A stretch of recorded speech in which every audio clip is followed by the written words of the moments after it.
Assalamualaikum warahmatullahi wabarakatuh.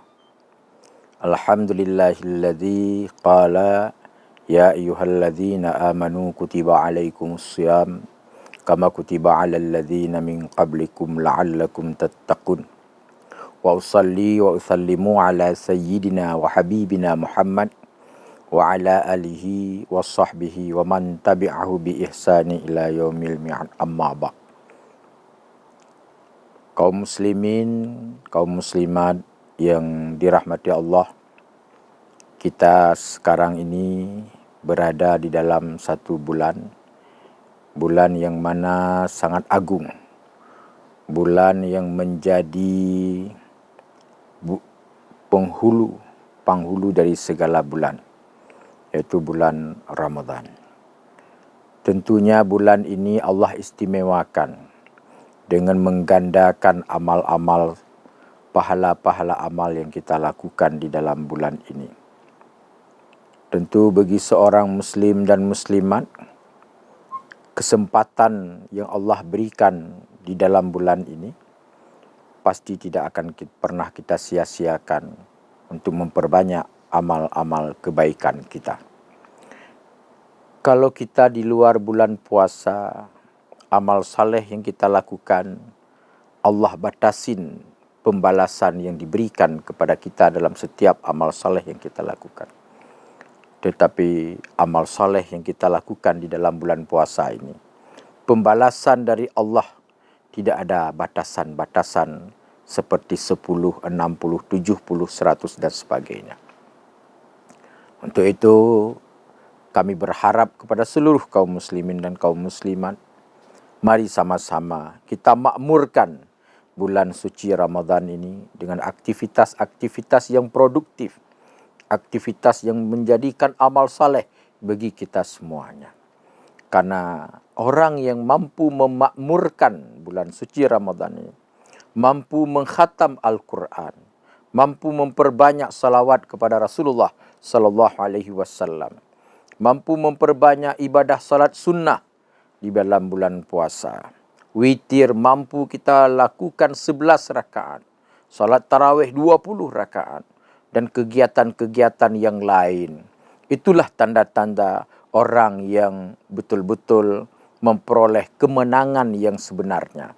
Orang yang mampu memenuhi, mampu memakmurkan bulan Ramadan ini dengan seluruh aktivitas ibadah 24 jam. Itulah pemenang yang sebenarnya. Itulah pemenang yang hakikatnya. Hakikat kemenangan adalah orang yang mampu mewujudkan bulan puasa ini dengan seluruh dimensi-dimensi ibadah. Kenapa? Karena bulan puasa ini Allah hargai setiap amal saleh yang kita lakukan. Kalau di luar bulan puasa, tidur itu tidak akan memberikan pahala oleh Allah Subhanahu wa taala. Tapi kalau di dalam bulan puasa, naumus shaim ibadatun. Tidur orang yang berpuasa adalah Allah jadikan sebagai amal saleh ibadah di sisi Allah Subhanahu wa taala. Kalau di luar bulan puasa kita berzikir baru Allah berikan pahala. Tetapi di dalam bulan puasa ini dengan tetap kita berpuasa, tidak berbicara kepada hal yang baik, maka juga Allah gandakan itu sebagai zikir kepada Allah Subhanahu wa taala. Apalagi kalau kita berzikir. Maka bulan puasa ini jadikanlah kita hamba-hamba Allah yang mampu mewujudkan kita sebagai hamba yang bermanfaat kepada makhluk Allah yang lain. Karena Rasulullah sallallahu alaihi wasallam dalam satu hadis, khairun nas man anfa'u linnas. Sebaik-baik manusia adalah manusia yang bermanfaat kepada manusia yang lain, yang bermanfaat kepada makhluk Allah yang lain. Maka jadikan momentum bulan Ramadan ini yang dimana kita harus menjadi orang yang lebih bermanfaat kepada makhluk Allah yang lain. Kalau Allah ada singgahkan, ada amanahkan sedikit harta kepada kita, maka di bulan inilah kita harus memperbanyak sedekah kita kepada saudara-saudara kita yang berkebutuhan. Berapa banyak kita melihat saudara kita di belahan dunia ini yang mereka hidupnya dalam keadaan keterbatasan. Kita hidupnya dalam keadaan sekalipun kita tidak begitu mewah dalam kehidupan, tapi tidak seberapa penderitaan yang kita rasakan seperti yang dirasakan oleh saudara-saudara kita di tempat yang lain.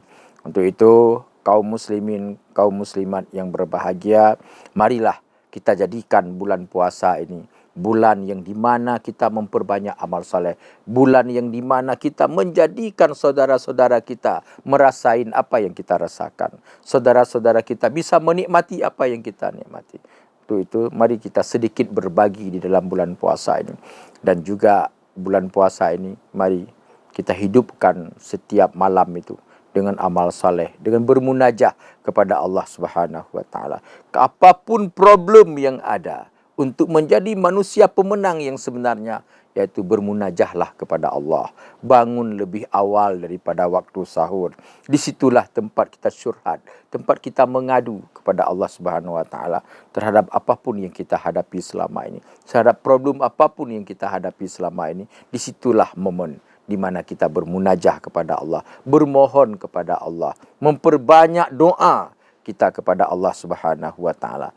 Dalam doa-doa yang kita panjatkan para kaum muslimin dan kaum muslimat yang dirahmati Allah, marilah bulan puasa ini kita harus menjadi pemenang untuk menunaikan, memakmurkan bulan puasa ini dengan amal saleh yang diridai oleh Allah Subhanahu wa taala. Mari kuatkan semangat kita untuk memakmurkan bulan Ramadan ini. Demikian, mohon maaf atas segala kekurangan. Wallahul muwaffiq ila aqwamit thariq. Assalamualaikum warahmatullahi wabarakatuh. Download Tribun X sekarang. Menghadirkan lokal menjadi Indonesia.